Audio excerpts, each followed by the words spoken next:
आनंद लो प्रतिदिन के जीवन का में स्वागत है। इसी में आपकी मदद करने की योजना है हमारी जीवन के प्रत्येक दिन का आनंद लेना। आज मैं आपसे पवित्र चरित्र के बारे में बातें करना चाहती हूँ और इसके लिए मुझे आपसे एक प्रश्न पूछना पड़ेगा जो कि मैंने अपने आप से पूछा था। बंद द्वारों के पीछे क्या चल रहा है? अक्सर लोगों के सामने खास तरह से बर्ताव करने की हमारी आदत होती है, खासकर उनके सामने जिन्हें हम प्रभावित करना चाहते हैं, किंतु घर के बंद द्वारों के पीछे हमारा बर्ताव बिल्कुल भिन्न होता है। ये महत्वपूर्ण है कि हम जाने कि हम परमेश्वर के सामने जीते हैं, जानते हुए कि हमारे सारे कामों पर उसकी दृष्टि है और सिर्फ जनता तोषक की तरह नहीं। साथ रहिए, पवित्र चरित्र पर विकास की बात को हम आगे बढ़ाने वाले हैं। आपको कुछ पढ़कर सुनाऊंगी। एक पुस्तक है, नाम है अमेरिकाज प्रोविडेंशियल हिस्ट्री। ये मेरे पति के लिए जीवन बदल देने वाली थी, मगर यह है अमेरिका का इतिहास। हमारे संस्थापक आदरणीय पुरखों ने जिन सिद्धांतों पर आस्था रखी थी और चले थे, उन्हें हमने खो दिया है। वे सिद्धांत जिन पर वे अटके रहे, जी और मरे, उन्हें पिछड़ने देना ही आज हमारे जीवन की और हमारे स्कूलों की और हमारे देश की बहुत ही ज्यादा समस्याओं की जड़ है। हाँ, उन्हें समस्याएं थी, मगर आज की तरह हमारी समस्याएं उनकी नहीं थी। देखिए, आप इसे ध्यान से सुनिए। उपनिवेशों में शुरू के बसने वालों ने सोचा था कि उनके लिए वो एक भयावह श्राप था कि किसी दिन उनके पास बेवकूफ प्रचारक होंगे जो परमेश्वर के वचन का ज्ञान न होने से नहीं जानते थे कि किसी स्थिति में उन्हें कैसे लागू करना चाहिए। अब उनके कहने का तात्पर्य यह है कि हमारे मन में भय है कि हमारे पास ऐसे प्रचारक होंगे जो ऐसे विषयों का प्रचार करेंगे जिन्हें हम प्रतिदिन के जीवन में काम में नहीं ला सकेंगे। उनका सबसे बड़ा भय था कि उनके प्रचारक लोग ऐसा प्रचार करेंगे कि उनके प्रचार में लोगों के जीवन का प्रतिबिंब नहीं होगा, केवल हवा की बातें, महिमा में उड़ो जैसी बातें।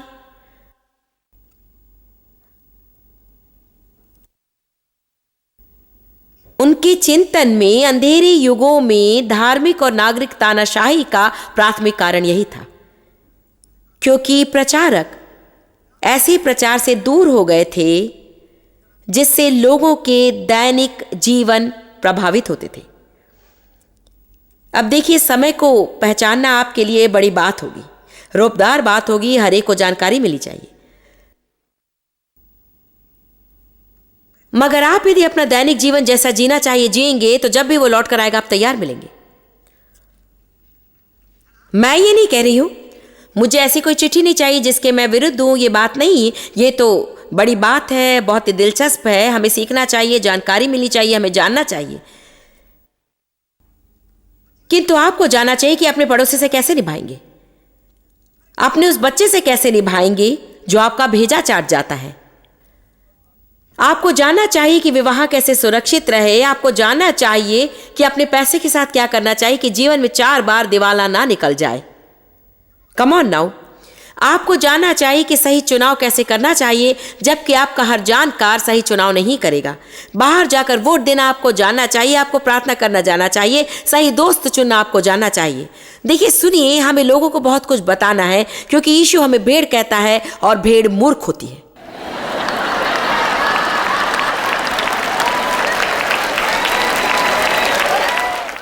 और मैं भी वैसी ही हूं, मैं भेड़ हूं।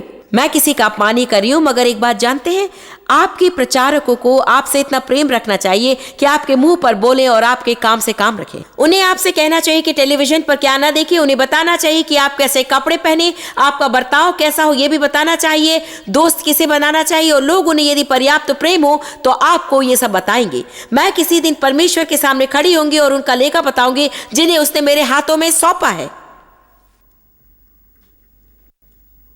मैं एक चीज का वादा कर सकती हूं, यदि आप मेरी संगोष्ठियों में आते रहे या टेलीविजन कार्यक्रम देखते रहे, मेरी हर बात आपको शायद अच्छी न लगे, मगर आप अवश्य जानेंगे मैंने जो कहा कार्यक्रम की समाप्ति के बाद, और आप कहीं ना कहीं उसका इस्तेमाल करेंगे।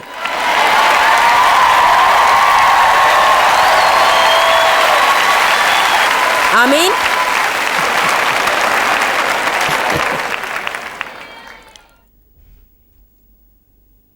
लॉर्ड कनिंघहैम, जो कि प्रधान है यूथ विथ अ मिशन के, और पिछले 8 महीनों में किसी समय मेरी उनसे 2 घंटे बातचीत हुई है और संसार भर में सम्मानीय व्यक्ति हैं, वे संसार के हर देश में घूम चुके हैं। उन्होंने मुझसे एक बात कही जो मैं अभी तक भूली नहीं। उन्होंने कहा 2 चीजें हैं जिनकी चर्च को आज सख्त जरूरत है, एक है प्रकाशन और विश्वसनीयता। हमें जरूरत है व्यवहारिक ठोस बाइबल शिक्षण की, जिसका लोग दैनिक जीवन में प्रयोग करेंगे। और एक बात बताती हूं, सुन लीजिए, लोगों के प्रतिदिन के जीवन के लिए बाइबल लिखी गई है। रविवार सवेरे 45 मिनट के लिए किसी महिमापूर्ण घटना के लिए नहीं है। ये हमें सिखाती कि पैसों का क्या करें, जरूरतें कैसे पूरी हों, कैसे चिंता ना करें, लोगों के साथ कैसे निभाएं। ये सब कुछ सिखाती है, जैसे कि रात को नींद कैसे आए और सुबह उठकर आपको क्या करना चाहिए। ये हमें भोजन की रीतियां भी सिखाती है, पीने के पानी की भी ये बात करती है, सबके बारे में, सब कुछ जो लोग सदा जानना चाहते हैं। आप यदि इसे पढ़ें और इस पर चलें तो आपका जीवन रौबदार हो जाएगा। आप यदि इसे पढ़ें और इस पर चलें तो आपके जीवन में रोब अवश्य आ जाएगा। मैं नहीं कह रही हूं कि आपको कभी समस्या नहीं आएगी, मगर एक बात सुन लीजिए, शैतान नहीं जीतेगा, उसकी जीत नहीं होगी। लगता है मैं वहां चली जाऊं और आज मुझे एक फिट आ जाए।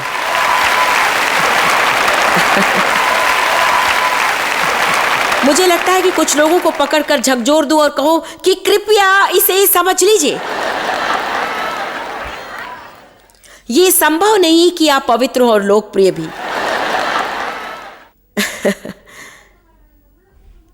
सफलता की सीढ़ी चढ़ने के लिए संसार के खेल ना खेलिए, प्रभु में भरोसा रखिए। सच्ची उन्नति उसी से आती है।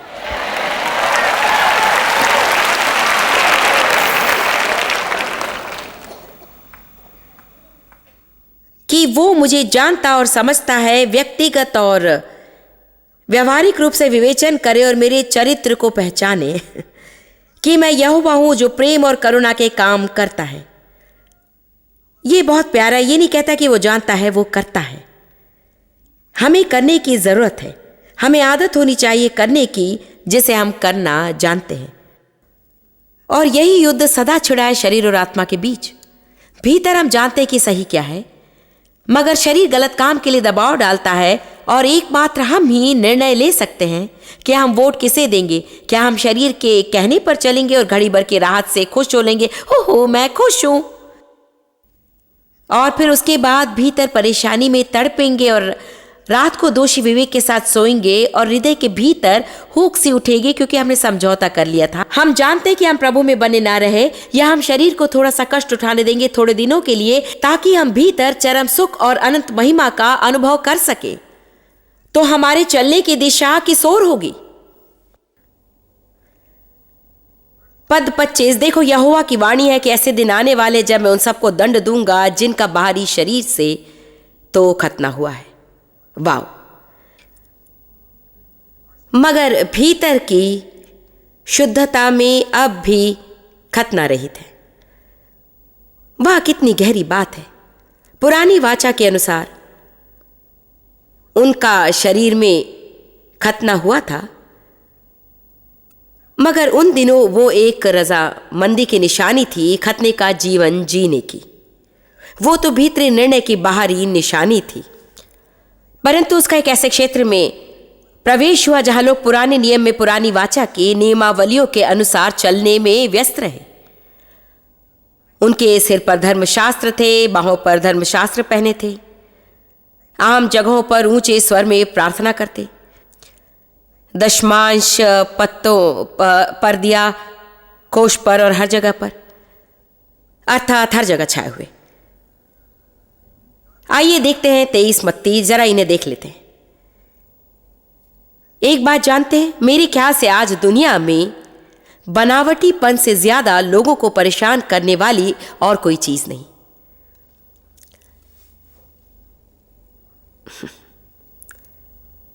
संसार चिल्लाना पसंद करता है कि झूठा कपटी, आप रविवार को चर्च जाते हैं, आपका बर्ताव दूसरों से भिन्न तो नहीं होता। कुछ लोग उसे पवित्र जीवन ना जीने के बहाने की तरह इस्तेमाल करते हैं। खैर, ये उनके और प्रभु के बीच की बात है, मगर उसी समय हमें सुनिश्चित करना है कि वे जो कहते हैं हम वो बिल्कुल भी नहीं है। यदि आप जो कर रहे हैं वो सही है, तो मेरे ख्याल से आप उसका उतना बुरा नहीं मानेंगे कि लोग क्या कहते हैं। हमारे बिगड़ उठने का एकमात्र कारण है कि हमें थोड़ा बहुत यकीन है कि वे सही हैं।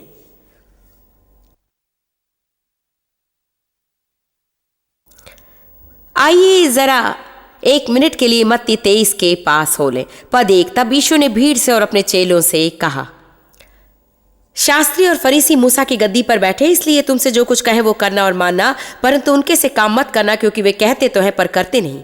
याद कीजिए यिर्मयाह ने क्या कहा था। प्रभु ने कहा, मैं करता हूं, प्रेम और करुणा के काम करता हूं। मैं इस पर प्रवचन ही नहीं भेजता, अपनी पुस्तक में ही लिख नहीं छोड़ता। मैं करता हूं। वे एक भारी बोझ को बांधकर जिसे उठाना कठिन है मनुष्य के कंधों पर रखते हैं, परंतु आप उंगली भी सरकाना नहीं चाहते।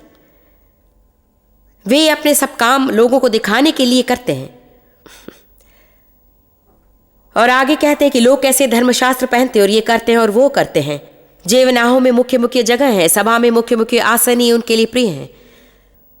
परमेश्वर हमें मदद चाहिए। मेरे लिए सबसे महत्वपूर्ण काम था सुनिश्चित करना कि मेरे सामने वाली सीट में कोई ना बैठ जाए। आप समझते नहीं कि मैं एक महत्वपूर्ण व्यक्ति हूं इस चर्च में?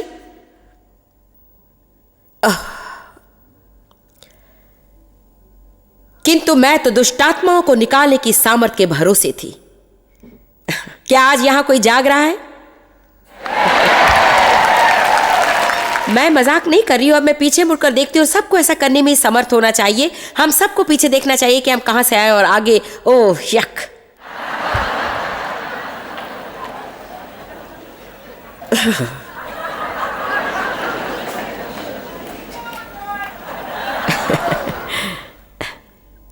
उन्हें ये चीजें भाती हैं, बाजारों में नमस्कार और लोग उन्हें पुकारें। ये कहता है रब्बी, मगर ये हो सकता है। मैं सिर्फ जनता की प्रचारिका होना चाहती हूँ। जानते हैं, मैं चाहती हूँ कि आप मुझे बातें बताएं और मानती हूँ कि आप विवाहित रहें, बच्चों को प्यार करें, परस्पर प्रेम करें, अपना घर साफ रखें, अपने बिल्स चुकाएं, चर्च जाएं, वचन का अध्ययन करें, लोगों से प्रेम करें, ट्रैफिक का मिजाज सही रखें और मुझे देखें तो मुस्कुराएं।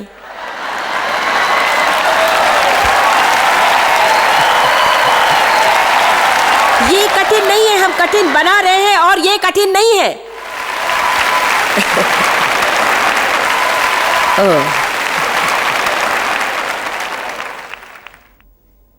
मैं नहीं जानती, हर कोई इसी में लगा है कि तुम्हारी भेंट क्या है, तुम्हारी भेंट क्या है। मैं कहती हूं कि मैं नहीं जानती, मैं तो प्रचार कर रही हूं, कुछ लोगों की मदद कर रही हूं। ठीक है, आगे बढ़ते हैं। तो आप अगर देखें इस पद को,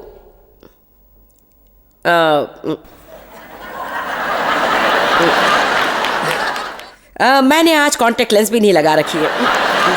आपकी हालत खराब, यदि आपकी बांह इतनी लंबी ना हो कि ये कर सके। शायद मुझे बांह का भी एक एक्सटेंशन लगवाना पड़ेगा।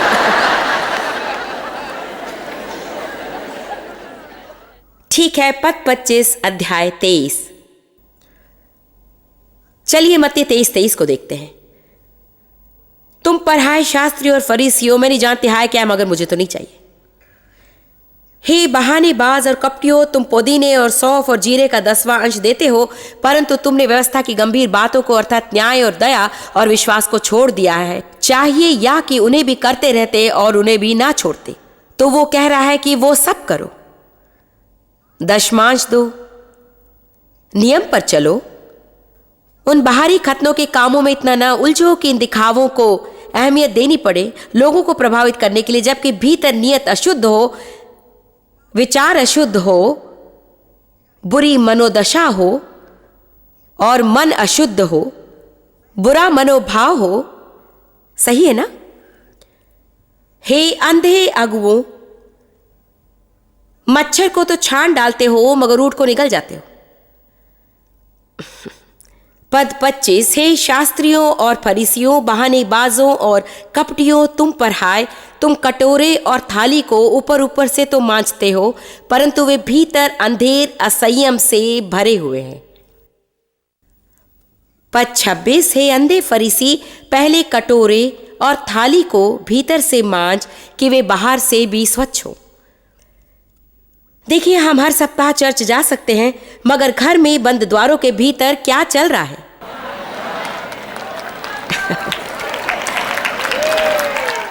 अरे भाई वाह, आज मेरा प्रचार उत्तम है।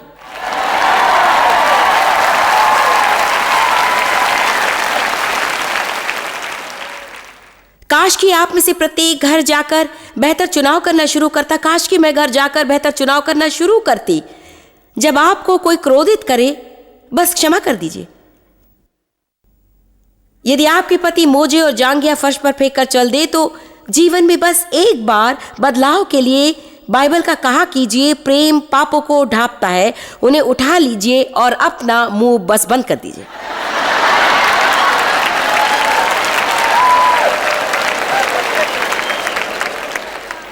एक जोड़ा मोजे के लिए युद्ध ना छेड़िए।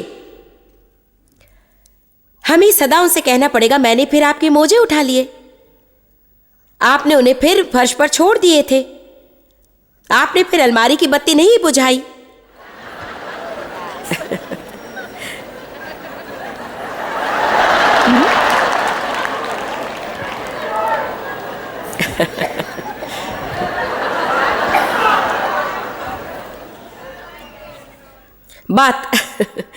ये बातें जो मैंने अभी आपसे कही, शहर पर अंधकार के हाकिमों की सामर्थ और सत्ताधार पर दौरा कर डालने से भी अधिक महत्वपूर्ण हो सकती हैं, क्योंकि मैंने पता लगाया कि मैं जितनी मीठी बनूं, उतना ही कम कष्ट मुझे होता है शैतान के साथ। आमीन। शैतान के साथ मुझे कई तरह के कष्ट उठाने पड़ते थे, जब तक कि मैं प्रेम में चलने में सिद्ध ना हुई। और जब प्रेम को पढ़ना और प्रेम में चलना शुरू किया और प्रेम की परिभाषा बताने वाले सारे शब्दों को पढ़ लिया, ये पता लगाने की सहिष्णुता क्या है और दया क्या है, उत्तमता, नम्रता और कोमलता क्या है। और जब मैंने प्रेम पर ध्यान केंद्रित करना शुरू किया, मैं प्रतिदिन बिस्तर में अपनी कुर्सी में प्रार्थना करती थी कि परमेश्वर आज मुझे किसी के लिए आशीष बनने दे, ऐसा कोई बता जिसकी मैं मदद करूं, मुझे किसी की पीड़ा दूर करने दे। एक बात जानते, तब से मुझे शैतान के साथ उतनी तकलीफ नहीं हुई।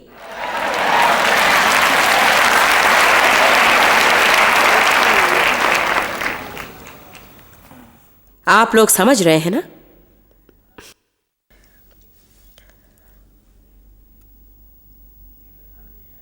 आगे वो और वैसी बातें बताता है। सारी बातें यही हैं। प्रकाशित वाक्य 3 पद 15-16 में बाइबल कहती है, तू ठंडा या गर्म हो, गुनगुना ना हो, क्योंकि यदि गुनगुना होता तो वो तुझे अपने मुंह से उगल देगा। मैं नहीं सोचती कि इसका अर्थ यह है कि आप उद्धार खो देंगे, मगर अर्थ अवश्य यह है कि इस तरह का बर्ताव प्रभु को अप्रिय है। जैसे कि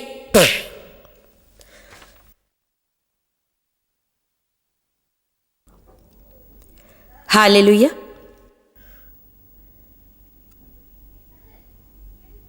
आप किसी कॉफी की दुकान पर ठंडी कॉफी या गर्म कॉफी खरीद सकते हैं, मगर वे कभी गुनगुना कॉफी पेश नहीं करते।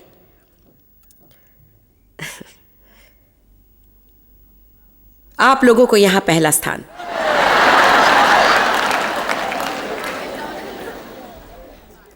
देखिए, चरित्र व्यवहार है, व्यक्तित्व है, शारीरिक या मानसिक लक्षणों का समूह जिनके इकट्ठे होने से व्यक्ति का व्यक्तित्व बनता है। इसे हम लगातार करते हैं, ना कि कभी कभी।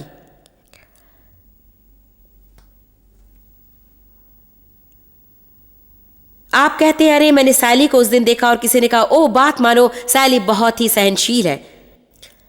इसका अर्थ है कि सैली तकरीबन हमेशा सहनशील है। कभी कभार उसे समस्या हो सकती है, मगर वो लगातार सहनशील है, इसलिए वो इस चरित्र लक्षण से जानी जाती है। जिन लोगों को आप अच्छी तरह जानते हैं, उनके बारे में यदि सोचें तो आपको उनके बारे में जो खास बातें आप जानते हैं, उन्हें बताने में ज्यादा देर नहीं लगेगी। ओ जॉन तो बड़ा ही बददिमाग आदमी है।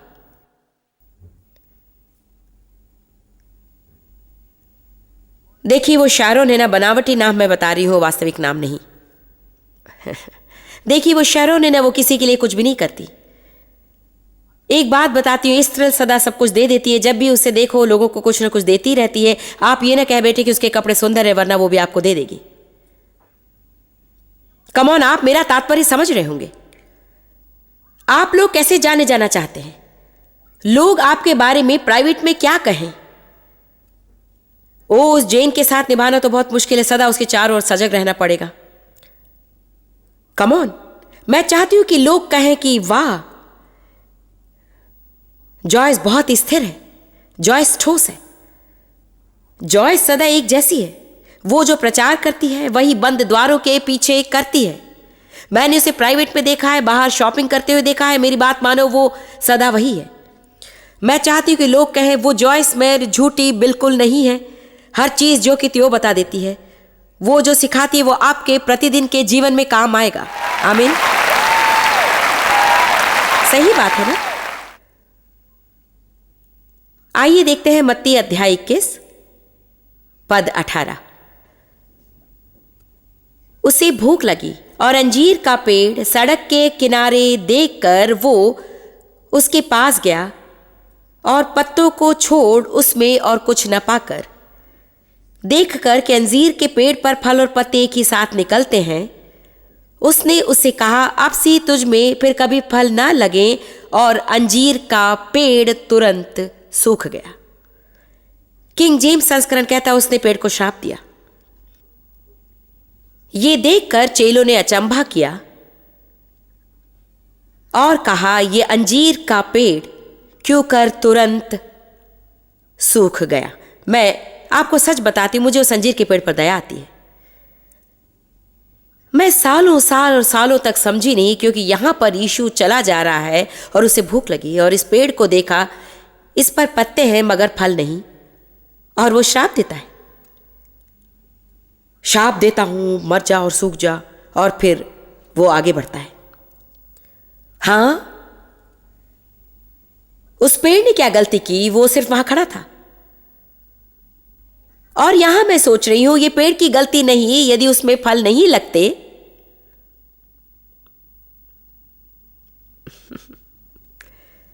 मेरा दोष नहीं। आप में से कुछ समझ रहे हैं।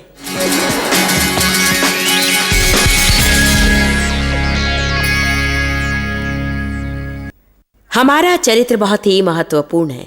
इसे हम लगातार साथ रखते हैं, ना कि कभी कभी यही हमारे जीवन में अंतर लाता है। मेरे विचार से दूसरे हमें देखें कि हम स्थिर हैं, उन्हें मानना चाहिए कि हम सच्चे लोग हैं, वादा निभाने वाले लोग हैं, कहें जो करने वाले हैं और वही करें जो हमने कहा है। हमें ईमानदार होना है, सदा सच बोलना चाहिए। हमें बहुत सी चीज़ें सीखनी चाहिए जब हम परमेश्वर में बढ़ रहे हैं। और हाँ, हमारी उम्र चाहे जितनी हो जाए, जब हम यीशु के साथ रिश्ते में जुड़ते हैं, हमें उसमें बढ़ना चाहिए। मगर आपके पास यदि ऐसी सामग्रियां हो यात्रा करते हुए प्रोत्साहन के लिए, तो आप पहुंच जाएंगे और जयवंत होकर लक्ष्य को पा लेंगे।